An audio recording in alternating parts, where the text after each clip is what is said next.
মেলায় বাইক পার্কিংকে কেন্দ্র করে বচসা, তারপরেই সংঘর্ষ। ঘটনায় ব্যাপক উত্তেজনা ছড়ায় দক্ষিণ 24 পরগনার রাজপুর সোনারপুর পুরসভার দোতলায়। দুপক্ষের মারামারিতে অন্তত 5 থেকে 6 জন জখম হয়েছেন। মহিলাদের হেনস্থার অভিযোগও উঠেছে। পরিস্থিতি নিয়ন্ত্রণে রাখতে পুলিশ পিকেট বসানো হয়েছে। স্থানীয় সূত্রে খবর, পুরসভা 17 নম্বর ওয়ার্ডের দোতলায় প্রতি বছরই দোল উপলক্ষে মেলা বসে। মেলায় বহু মানুষে ভিড় জমান। অভিযোগ, সেই সময় পাড়ারই এক যুবক বাইক নিয়ে এলাকায় ঢুকতে যান।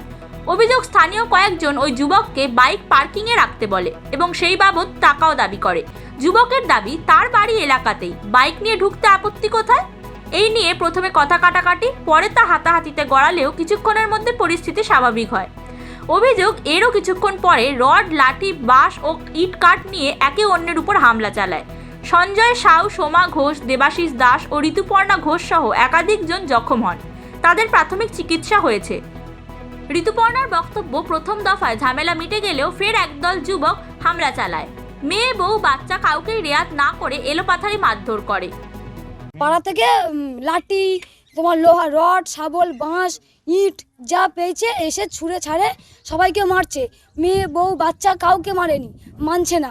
মানে সবাইকে লাথি, কিল, চর সবাইকে এক ধার দিয়ে মেরে মুখ ফুক সব ফাটিয়ে দিয়ে চলে গেছে। স্থানীয় মুন্না জাকির মণ্ডল সহ একাধিক ব্যক্তির বিরুদ্ধে হামলার অভিযোগ করেছেন ঘটনায় আক্রান্ত সঞ্জয় সাউ। এসে রড, শাবল যে যেরকম পেরেছে অস্ত্র নিয়ে এসে আমার ওপর, আর একটা ছেলে ছিল আমার সাথে, দুজনের ওপর যা ইচ্ছা তাই মেরেছে। 15-20 জন মিলে এসে তারপর আমরা পাড়ার মেয়ে বউরা ঠেকাতে গেছে, পাড়ার মেয়ে বউদেরকেও ধরে ধরে মেরেছে সবাইকে। আর এ পুরো মদত দিতে হচ্ছে মুন্না জাকির মণ্ডল। ওর সঙ্গে কিছু ছেলে আছে, যেমন নাসির আছে, ভকু আছে, লুৎফল আছে, দোষ মোহাম্মদ আছে, এরা আরও অনেক ছেলে আছে যে যাদের পুরো পোষ্য দিচ্ছে মুন্না। ওরা সব, লুৎফলের 2টো ছেলে আছে। এরা কি করছে, আজকে না বরাংবর এটা বছরের পর বছর, মানে আজকে আমরা ছোট থেকে দেখে আসি, এরা আমাদের উপর এত অত্যাচার করছে। আক্রান্ত সোমা ঘোষের দাবি, তিনি মারামারি থামাতে গিয়ে নিজেই আক্রান্ত হন। হ্যাঁ, মারধর করেছে। এই যে দরজা লাথি মেরে ভেঙে দিচ্ছিল, আর এখানে সব ছেলেগুলোকে আমি ঢুকিয়ে দিয়েছিলাম, দিয়ে আটকে দিয়েছিলাম। হ্যাঁ, মারধর করে তোর এমন ঠেলেছে, পড়ে গেছে। এই দেখুন, শাড়ি ফাড়ি ছিঁড়ে রক্ত। এই দেখুন, আমি সকাল থেকে উঠতে পারি না, আমি এখনো কাঁপছি। ভালো করে দেখুন আমার দিকে, আমি এখনো উঠতে পারিনি। ঘটনাস্থলে পুলিশ থাকা সত্ত্বেও তাদেরকে আক্রান্ত হতে হয়েছে বলে অভিযোগ দেবাশিসের। দাঁড়িয়ে নিজেদের মধ্যে গল্পগুজব করছি, হঠাৎ করে 30-35টা ছেলে এখানে লাঠি, ছোটা, শাবল, বাঁশ, পাইপ সব নিয়ে এসে আমাদের ছেলেদেরকে এলো পাতারি এখানে ফেলে, মেয়ে বউ কাউকে মারলো না, যাকে সামনে পেরেছে তাকে বেদারাম মেরেছে।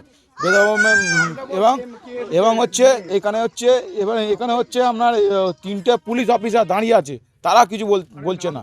আর এখানে এটা হচ্ছে মূল যে অভিযুক্ত করেছে সেটা হচ্ছে মুন্না, সালাম, নাসির আর লুৎপরের 2টো ছেলে। এরা হচ্ছে মেন, এসে দুম সব যাকে পেরেছে নাক মুখ সব ফাটিয়ে দিয়েছে।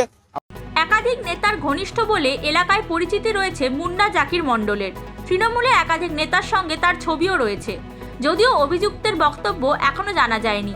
দুপক্ষই সোনারপুর থানায় অভিযোগ দায়ের করেছে। পুলিশ ঘটনার তদন্ত শুরু করেছে। এলাকায় নজরদারি বাড়ানো হয়েছে।